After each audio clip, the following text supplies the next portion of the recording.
কিভাবে জীবন পরিচালনা করলে কবর থেকে শুরু করে আখিরাত অবধি কোনো আযাব হবে না। আমি ইতিপূর্বে অনেক পাপ করে ফেলেছি, এখন করণীয় কি? বিয়ে করার ক্ষেত্রে কোনটার প্রাধান্য থাকা ভালো, নিজের পছন্দের মেয়েকে বিয়ে করা নাকি পরিবারের পছন্দের কোনো মেয়েকে বিয়ে করা? আমি প্রেমের সম্পর্কে জড়িত আছি এবং বিভিন্ন প্রতিকূলতার কারণে এখন বিয়ে করা সম্ভব হচ্ছে না। পরবর্তীতে সেই ব্যক্তিকেই বিয়ে করলে আমার পূর্ববর্তী গুনাহ কি ক্ষমা করা হবে? নাপাক শুকনা জায়গায় ভিজা হাত বা কাপড় লাগলে কি নাপাক হয়ে যাবে? আমার ঠান্ডাজনিত সমস্যা আছে, ঠান্ডা পানি দিয়ে ওযু করলে সমস্যা হয়, তায়াম্মুম করা যাবে কি না? ইচ্ছে করে কেউ গর্ভস্থ শিশু নষ্ট করলে কি গুনাহ হবে? সুস্থ সুন্দর ও নেককার সন্তান লাভের কোনো আমল আছে কিনা?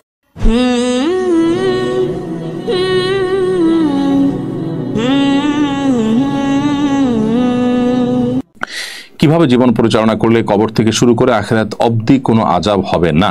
আমি ইতিপূর্বে অনেক পাপ করে ফেলেছি, এখন করণীয় কি? ভাই, এর জন্য আল্লাহ তাআলার কাছে তওবা নাসুহা বা খাঁটি অন্তরে তওবা করতে হবে যে আল্লাহ, আমি যা অপরাধ করেছি জীবনে আর কোনো অপরাধ করব না। আল্লাহ তাআলার কাছে ক্ষমা প্রার্থনা করে আপনাকে ফিরে আসতে হবে, খাঁটি অন্তর থেকে তওবা করতে হবে।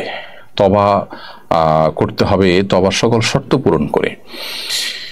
এরপর নতুন করে পথ চলা শুরু করতে হবে। আবার যদি কোনো কারণে তওবা ভঙ্গ হয়, আবার তওবা করতে হবে। ইনশাআল্লাহ এভাবে আপনি চলতে পারেন, আল্লাহ সুবহানাহু ওয়া তাআলা আপনাকে রক্ষা করবেন। আল্লাহর আযাব থেকে বাঁচার জন্য আল্লাহর ভয়ে সন্ত্রস্ত হয়ে চোখের পানি ফেলে আল্লাহর কাছে কেঁদে কেটে বিভিন্ন সময় দোয়া করতে হবে। গুনাহমুক্ত এবং জাহান্নামের আযাব থেকে মুক্ত থাকার জন্য যে দোয়াগুলো আছে, যেমন রব্বানা আতিনা ফিদ দুনিয়া হাসানা ওয়া ফিল আখিরাতি হাসানা ওয়া কিনা আযাবান নার, নবী সাল্লাল্লাহু আলাইহি ওয়াসাল্লাম সেখানে দোয়া আছে আল্লাহুম্মা আজিরনি মিনান নার।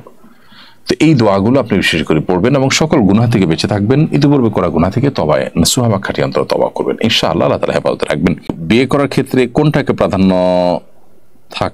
প্রাধান্য থাকা ভালো, নিজের পছন্দের মেয়েকে বিয়ে করা নাকি পরিবারের পছন্দের কোনো মেয়েকে বিয়ে করা? প্রশ্নটি এভাবে না করে আমরা এভাবে বলতে পারি, আমরা বিবাহ করার ক্ষেত্রে কি দেখে বিবাহ করব? কারণ নবী করিম সাল্লাল্লাহু আলাইহি ওয়াসাল্লাম এই বিষয়ে যে হাদিস বলেছেন সেটা অনেকটা এরকম যে বিভিন্ন কিছু দেখে তো মানুষকে বিবাহ করে, চারটি বিষয় দেখে সাধারণত বিবাহ করা হয়।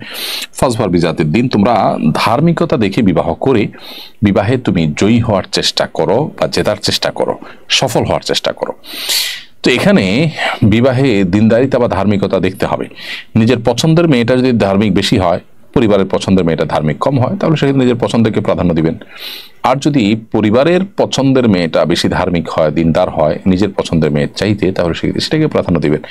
অর্থাৎ এখানে পাত্রী দেখবেন, পছন্দ কার সেটা বিবেচ্য নয়, বিবেচ্য হলো পাত্রীর অবস্থা। আমি প্রেমের সম্পর্কে জড়িত আছি এবং বিভিন্ন প্রতিকূলতার কারণে এখন বিয়ে করা সম্ভব হচ্ছে না। পরবর্তীতে সেই ব্যক্তিকেই বিয়ে করলে আমার পূর্ববর্তী গুনাহ কি ক্ষমা করা হবে? হারাম সম্পর্কে জড়ালে বিবাহ করলে সেটা হালাল হয়ে যায় না। অনেকেই এটা মনে করেন যে অবৈধ রিলেশন থাকলে বিবাহ করলে বোধ হয় সে অবৈধ রিলেশনটা বৈধ হয়ে যায় বা হালাল হয়ে যায়। বাস্তবে সেরকমটি নয়, বরং হারাম সম্পর্ক হারামই থাকবে এবং তার জন্য আপনি যতক্ষণ পর্যন্ত তওবায়ে নাসুহা বা খাঁটি অন্তরে তওবা আল্লাহ সুবহানাহু ওয়া তাআলার কাছে না করবেন, ততক্ষণ পর্যন্ত সেটি কিন্তু মাফ হবে না।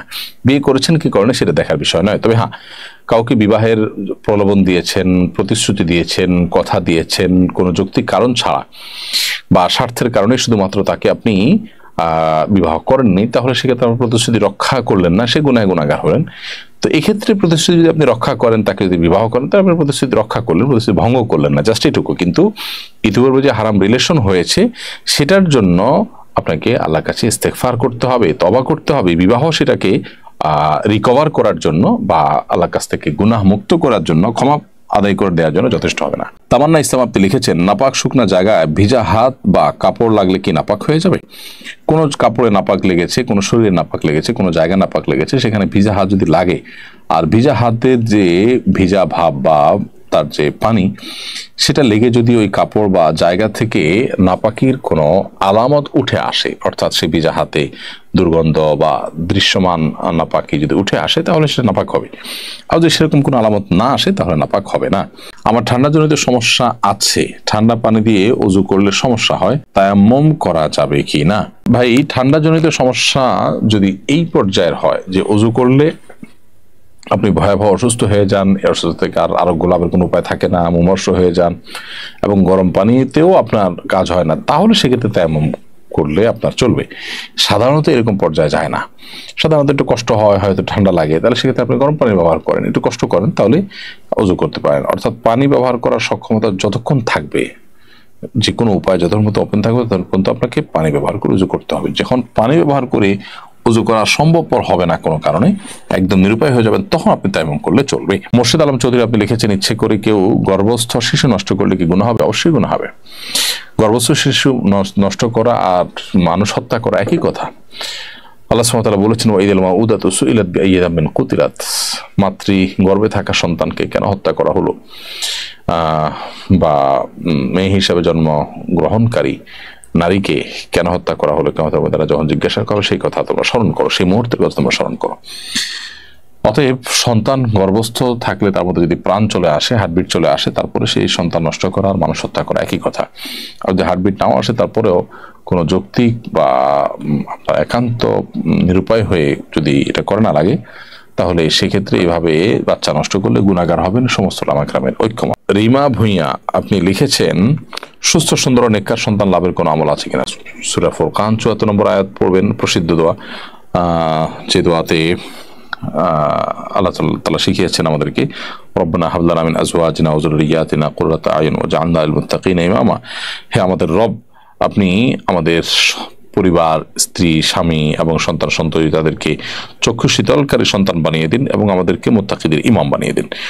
তো এই দোয়া আল্লাহ তাআলা সুবহানাহু ওয়া তাআলার কাছে বিশেষ করে নিবেদন করবেন। এটি হলো সন্তান যেন নেক হয় তার জন্য আল্লাহ শেখানো দোয়া, কোরআন বর্ণিত দোয়া, বিধায়টি করবেন। এছাড়া রব্বি হাবলি মিনাস সলিহিন, হে আল্লাহ আমি নেক সন্তান চাই আপনার কাছে, ইত্যাদি ইত্যাদি। রব্বি হাবলি মিন লাদুনকা যুররিয়াতান তাইয়্যিবা ইন্নাকা সামিউদ দুআ, হে আল্লাহ পবিত্র সন্তান আপনার কাছে আমাকে দান করেন, কারণ আপনি দোয়া শ্রবণকারী। এই জাতীয় দোয়াগুলো নবীর রাসূলের দোয়া, সন্তান নেক হওয়ার জন্য সেগুলো তো করা যেতেই পারে।